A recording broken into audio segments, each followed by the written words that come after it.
What do I even say about this movie? I struggled enough with Gotham Knight, and here I am trying to watch the same concept except with the Green Lantern. So, Gotham Knight was an anthology, with different anime studios making different vignettes that are all very, very tenuously connected. In that movie, there was no framing device used to separate the different stories, which, in hindsight, makes it feel a bit off, and that they could have used the different animation styles to reflect, say, the perspective of someone telling the story in the vignettes, like how it was done in the Legends of the Dark Knight episode of the animated series. Green Lantern Emerald Knights does use a framing device, but it doesn't use different animation styles. Ultimately, I think that both of these changes are to the film's benefit, as it gives it obviously more visual cohesion, and it allows us to somewhat seamlessly transition from each of these entirely disconnected stories. Aricia Robb is the newest Green Lantern and being trained by Hal Jordan. Unfortunately, her training is cut short mere days after her introduction by the reappearance of one of the Green Lantern Corps' ancient enemies, Krona, an antimatter overlord. During the emergency charging of all lantern rings at the Green Battery, during the travel to the sun where Krona is sending his scout antimatter monsters, waiting for an attack, investigating the sun to kill time, and recovering from said attack, Aricia is told 5 stories about 5 different lanterns, providing our framing. All of the vignettes are stories told to this rookie lantern by senior members.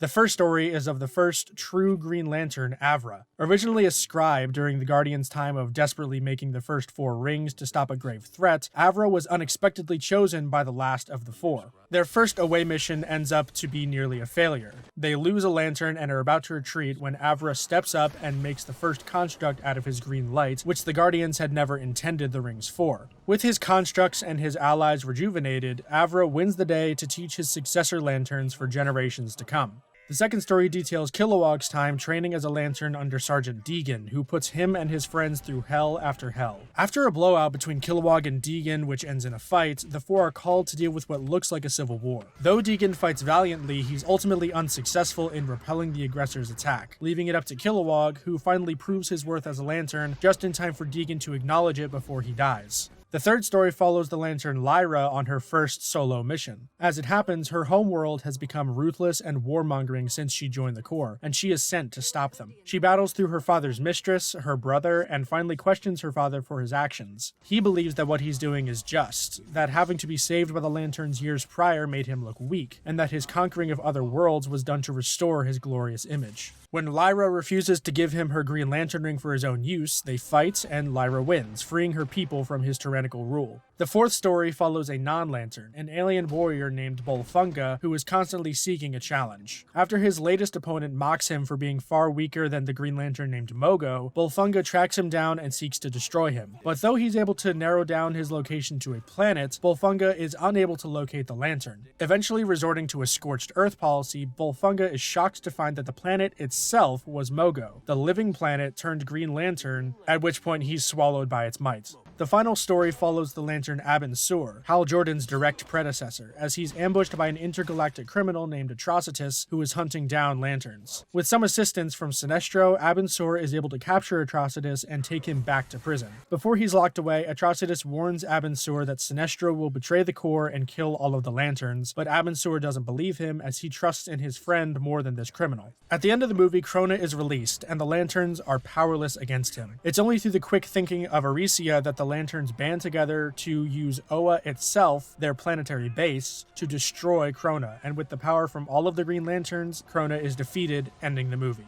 To note, while this movie shares the same art style as Green Lantern First Flight, it is not set in the same continuity. For one, all of the characters act completely different. For two, Aricia was an established lantern in the earlier film, while Hal Jordan was the rookie. And for three, Sinestro isn't constantly raving about how the Guardians are idiots in this one. And no, it isn't a prequel either for many of the same reasons.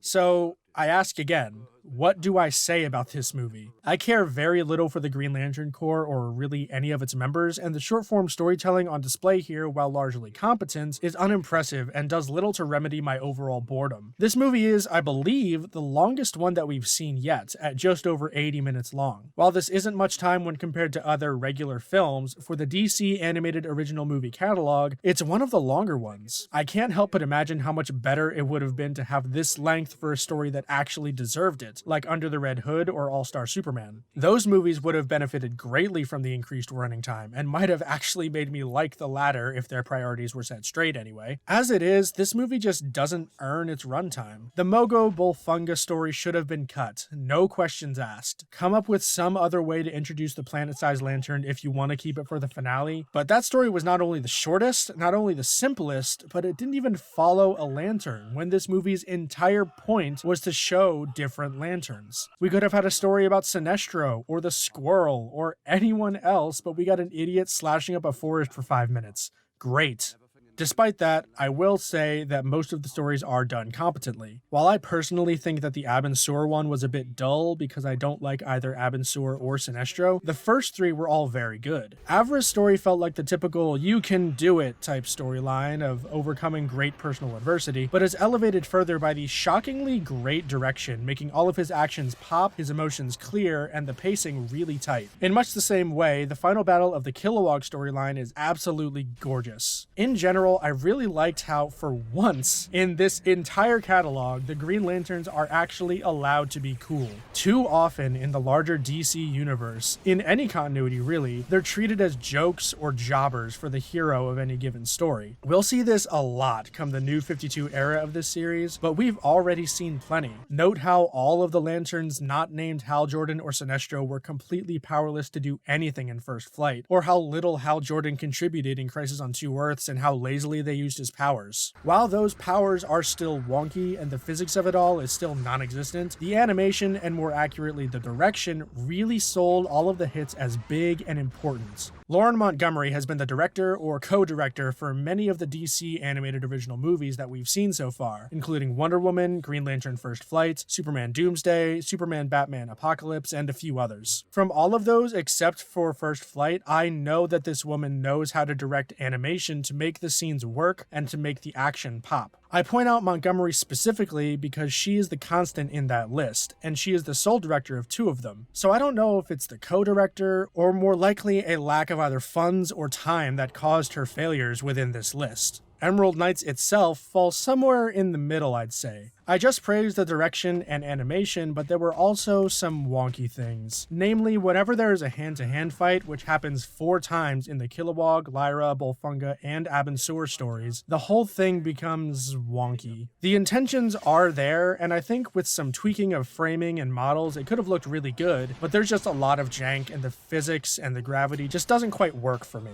Of course, I'm picky about this sort of thing, especially when it comes so close to greatness. We were this close. I liked the Lyra story the most, despite its problems. To my mind, Lyra was given more believable drama and interesting characterization and problems than anyone in First Flight, and this was achieved in like 10 minutes. She begins headstrong and determined, plowing through both her stepmother and brother. She sees holograms of good memories with her father, showing us, not telling us, that she had a great life before this point. And then she confronts her father. Through the dialogue and, again, direction, we're clearly able to see the turmoil within her. We're not only able to understand where her father is coming from, but also understand Lyra's reasoning for going against him. And from there, we see her sense of duty try to match her father's sense of pride. In the end, she loses. And it's through her father's hubris in believing he was worthy of the ring that she's able to seize the day. That said, I didn't like 2 things in particular. First, I didn't like that they didn't go all of the way with the divide between father and daughter. We have these eggs that show memories, right? And there's a really cool shot in the fight itself where we see those memories play in the foreground while the battle goes on in the background. Lyra is thrown into the tray of memory eggs, one rolls to the father, and he seems tormented about fighting the daughter he loved so much. I wanted him to step on the egg, symbolically destroying the memory and thus any connection the 2 of them may have had. Alas, he simply steps over it. The second thing is that I'm kind of sick of the whole redemption in the last moments of life thing. He suddenly realizes he's wrong, commits seppuku, and has a heart-to-heart with Lyra before he dies. I don't know, I just wish he stayed a bastard to really cement the hardships that the Lanterns might have to face in the line of duty. But overall, despite my 2 complaints and my general problem with the hand-to-hand combat, this short stood out as the best of the bunch. As I said, the Bulfunga Mogo one should have been cut, or at the very least heavily reworked, and the Abin Sur one is just shallow. It's mostly just an action scene, and though an attempt was made after the fact to have a question of faith and destiny, the conversation kind of comes out of nowhere, and the lines aren't succinct or profound enough to really be a good commentary or debate on the subject, so it fell flat for me. And then we have the final battle. It's okay. By this point, the movie was really starting to lose me, with the last two shorts being pretty underwhelming, but I do like that the defeat of the big bag wasn't just will it harder. Instead, they actually had to think things through. And while it's a bit cliche that it's the newbie that earns her stripes by coming up with the plan, and while it's annoying that the whole matter versus antimatter thing wasn't established earlier, it is a fitting conclusion nonetheless. That is, until Mogo comes in. God, that visual is just too stupid to justify. All in all, Green Lantern Emerald Knights isn't one of the movies we've seen so far that I would recommend too highly. I think the consensus for a lot of these movies is that they're average, that they don't have much substance, and I highly disagree. Some of these are garbage, some are great, and all of them have interesting things to talk about, except this one. The anthology has been done before. Green Lantern has been done before. Twice. And any message that's being portrayed is very shallow, because these movies weren't ever made with the intention of making you think. Or if they were, then most, if not all of them, are failures. But I don't think that they were. I think they were meant to be just entertaining and solid products. And so I can still say that some of them are average, even good. And if I had one word to describe this movie, it would be average. It was a solid 5 out of 10 for me, and grain of salt, I'm someone who doesn't like Green Lantern all that much. That this movie was able to make me care about some of them even a little might be enough of a recommendation for you. And if you want to support Lauren Montgomery and her work like I do, then I suppose I'm going to have to recommend that you find it and check it out. I hope you had a happy new year. Like, comment, and subscribe. Until the end, my friends.